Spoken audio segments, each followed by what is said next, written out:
the city, oh gosh, 29 years ago. And I moved to Florida. I've been battling breast cancer for 11 years. No applause. They're not real. I rented them.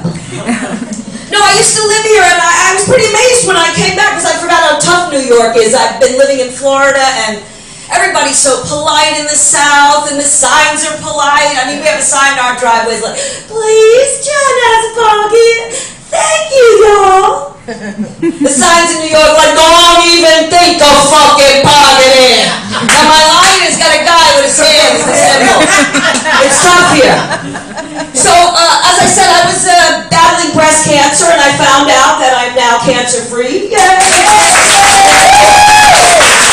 Second chance at life, baby. So I came to do my bucket list. So I decided I was going to do a little couch surfing here in New York. First stop, my 75-year-old father. His name is Gina Vicari. My brother's name is Gina Vicari. My nephew's name is Gina Vicari. When my daughter was born, I was just going to automatically write Gina Vicari. And my mother said, "Stop! We don't need any more Gina Vicari." So she's George Foreman. And so, I go see my dad, 75. He's got the hip problem. He can't walk. And my brother's at the garage with the clicker. And he hits the button. My father screams, "No, baby's going to break." And sure enough, it breaks. So, being the big sister that I am, I've got to go rescue my brother. I run up there and I'm going to fix it. Boom, I make it worse.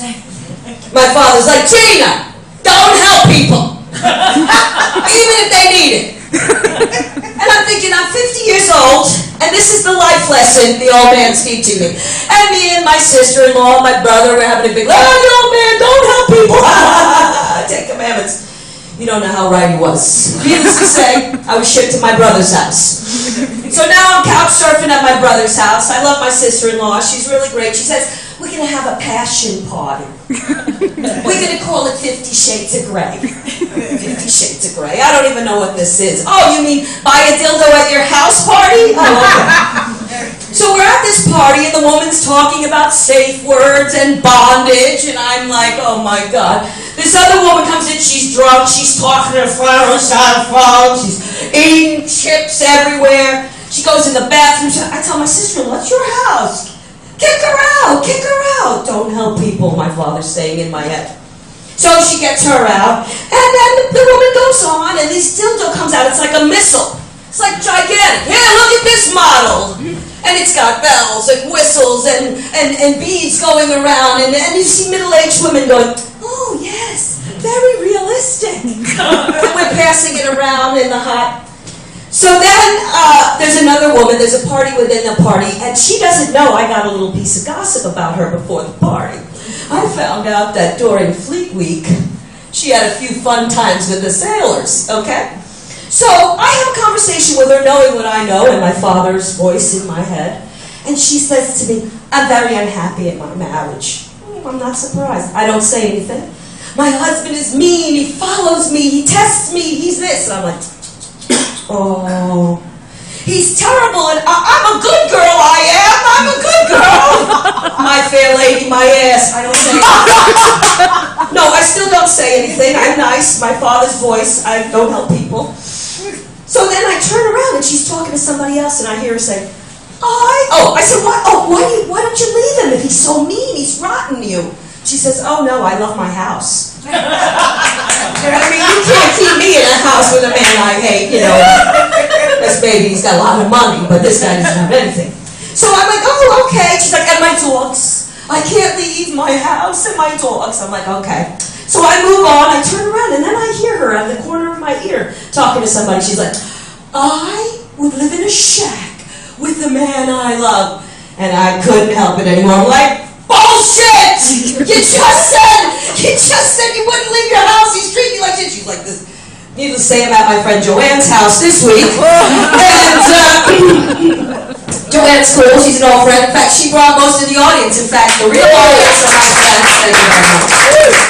Appreciate it. Should I do the pot bit, Joanne? The kids in the audience.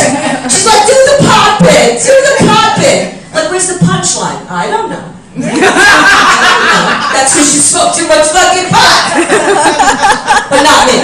My daughter's George's in the audience. Little George Foreman. Hi, Georgie. And as I said, I was battling cancer, and I used to live here. And back in the day, I met a few people.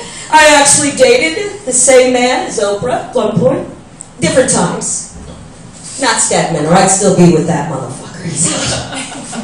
But he was, back in the day, he was an up-and-coming director, and then I had another boyfriend who was an agent, and he wouldn't get me work because he had to work for his wife. I don't know, something like that. So 30 years later, I come back and tell him, it's not who you know, it's who you know, it's who you know. So I called them up, both of them. Oh, sorry, I can't help you on that. Hey, that blowjob in 85 was for work today. So it's not who you know, it's who you blow. Nothing. All right, I almost have to go, but I'd like to do one little impersonation for you. I used to do this in my act many years ago, and back then, the woman was 20 years older than me, and now I look 20 years older than her. Are you ready? Ladies and gentlemen, this is what Cher would look like with no plastic surgery.